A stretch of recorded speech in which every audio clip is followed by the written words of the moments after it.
encontramos forma de encher o seu galeiro e que sabemos que imos convivir con esta desolación e por moi doloroso que sexa non poder velos máis e por moi aterrador que nos resulte e por moito que quixésemos unha realidade menos cruel, non hai máis remedio que dicilo.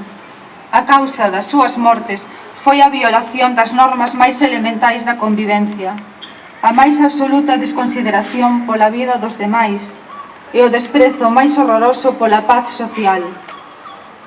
Non pedimos volver disfrutar dos seus sorrisos, nin pedimos un minuto de adeus, porque sabemos que morreron ao instante. Nin sequera unha palabra de consolo, porque sabemos que non a hai. Só pedimos xustiza, unha xustiza que non equipare as dúas vítimas e o delincuente como se fosen tres vítimas por igual. Unha xustiza que, de tanto protexer ao criminal, non esqueza que os destruídos somos todos os demais.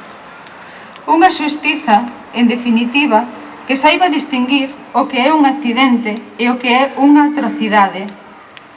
Un accidente é outra cousa. A morte non se debeu a unha caída, nin a un infortunio, nin a unha fatalidade.